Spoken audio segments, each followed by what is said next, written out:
नमस्कार दोस्तों, let's study YouTube channel पर आपका हार्दिक स्वागत है। इस वीडियो में हम हिमाचल प्रदेश में नेशनल हेल्थ मिशन की 1450 वैकेंसी के बारे में बात करने वाले हैं। तो जैसे कि आपको याद होगा कि दिसंबर 2023 में हिमाचल सरकार ने इन वैकेंसी को कैबिनेट अप्रूवल दिया था, जिसके बाद जुलाई 2024 से ये वैकेंसी शुरू होती है, जहाँ पे सबसे पहले रिक्रूटमेंट हमें मंडी डिस्ट्रिक्ट के लिए देखने को मिली। इसमें जो था वो आपको district wise, block wise recruitment देखने को मिली। अलग अलग कंपनीज़ के माध्यम से ये रिक्रूटमेंट हुई, जहाँ पे जो था वो आउटसोर्स माध्यम से आपको ये रिक्रूटमेंट देखने को मिली। अभी भी 1 से 2 डिस्ट्रिक्ट ऐसी हैं जहाँ पे रिक्रूटमेंट पेंडिंग है।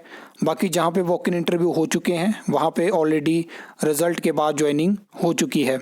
इसमें कोई भी टेस्ट आपको देखने को नहीं मिला और डायरेक्ट इसमें मैक्सिमम जगह वॉक इन इंटरव्यू होते हैं। बहुत सारे इसमें विवाद भी हमें देखने को मिले। जब इस भर्ती की शुरुआत होती है तभी से ये विवादों में रही और उसके बाद आपको पता है कि हाई कोर्ट में इसके रिगार्डिंग COPC जो है वो दायर है। उसमें क्या है कि कोर्ट केस की वजह से चीज़ें कुछ टाइम के लिए रुकती हैं, जहाँ पे हिमाचल सरकार फिर उस जो हाई कोर्ट ने स्टे दिया था आउटसोर्स रिक्रूटमेंट को, उसको सुप्रीम कोर्ट से हटवाती है और उसके बाद जल्दी से हमें जो है वो ज्वाइनिंग देखने को मिलती है। मैक्सिमम जगह ज्वाइनिंग हो चुकी है। किसी किसी डिस्ट्रिक्ट में जो सेकंड लिस्ट है वो भी आ चुकी है, लेकिन अभी की जानकारी के अनुसार ऐसा है कि अभी भी बहुत सारी वैकेंसी ऐसी है जो कि वैकेंट है। कोशिश करूंगा कि नेक्स्ट वीडियो जब आपको नेशनल हेल्थ मिशन की वैकेंसी के रिगार्डिंग देखने को मिले तो मैं बता पाऊँ कि कितनी ज्वाइनिंग हुई है और कितनी वैकेंसी वैकेंट है। इसमें सबसे ज़्यादा वैकेंसी नर्स की थी और उसके बाद CHO की थी, OTA की यहाँ पे वैकेंसी थी, फार्मासिस्ट की यहाँ पे वैकेंसी थी, काउंसलर की यहाँ पे वैकेंसी थी, अलग अलग यहाँ पे वैकेंसी थी, लेकिन ये मेन वैकेंसी मैंने आपको बताया। अब मैंने आपको बताया कि हाई कोर्ट में इसके रिगार्डिंग COPC दायर है और वो होता है कि कंटेम्प्ट ऑफ कोर्ट, क्योंकि कोर्ट ने कुछ गाइडलाइंस दी थी जिसमें से एक को फॉलो किया गया, जहाँ पे बोला गया था कि जो रिक्रूटिंग एजेंसी आउटसोर्स रिक्रूटमेंट करेगी तो सबसे पहले तो जो जितने भी स्टूडेंट होंगे उनकी सारी डिटेल जो होगी वो वेबसाइट पे होनी चाहिए। तो आपको मैंने बता दिया कि जैसे ही HPSC-DC की वेबसाइट पे कोई लिस्ट अपलोड होती है उसका मतलब है कि उसका रिजल्ट निकाल दिया गया है।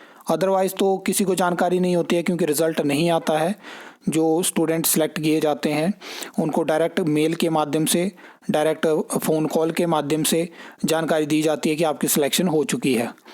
अब हाई कोर्ट में केस है, कहीं ना कहीं तो मैटर करेगा जजमेंट पे कि हाई कोर्ट की क्या जजमेंट रहती है।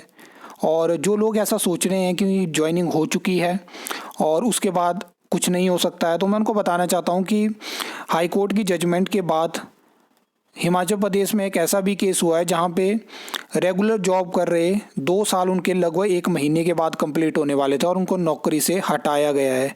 बहुत सारे ऐसे लोग थे। तो ऐसा मत समझना कि एक आउटसोर्स नौकरी में कभी भी किसी को हटाया नहीं जा सकता है, क्योंकि जब आपकी रिक्रूटमेंट प्रॉपर प्रोसीजर के साथ नहीं होती है और उसमें कहीं ना कहीं खामियां होती है।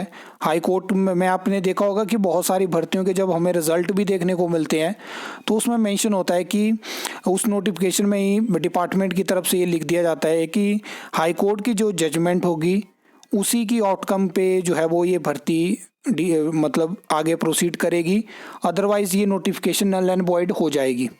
तो ये सब चीज़ों को ध्यान में रखा जाता है। अब देखने वाली बात होगी कि कब तक हमें आउटसोर्स भर्ती कोर्ट केस में जजमेंट देखने को मिलती है, क्योंकि 2022 से वो केस है, अलग अलग केस उसमें जुड़े और उसी में COPC है NHM 1450 वैकेंसी की।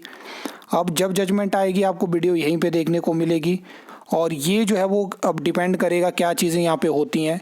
बीच में अप्रैल या मई महीने में ऐसी स्थिति बन चुकी थी कि बहुत जल्दी आपको जो है वो हाई कोर्ट की जजमेंट देखने को मिल सकती थी, लेकिन उस टाइम पे होता क्या है कि जो हिमाचल सरकार ने एक डिसीज़न लिया था कि हिमाचल में जो पैरामेडिकल और नर्सिंग स्टाफ की रिक्रूटमेंट होती है, जो कि आउटसोर्स माध्यम से करने का फैसला लिया था वर्तमान सरकार ने, तो उस डिसीज़न को हाई कोर्ट में चुनौती दी गई।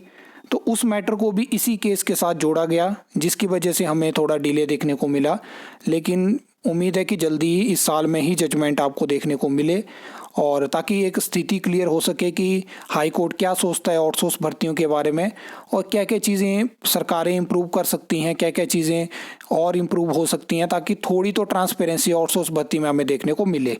तो ये अपडेट मुझे आपको करनी थी।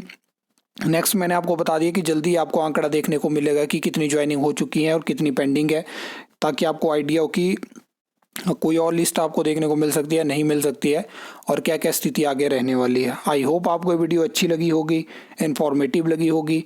तो वीडियो को लाइक कमेंट शेयर कर सकते हो, चैनल को सब्सक्राइब कर सकते हो फर्दर न्यू अपडेट्स के लिए।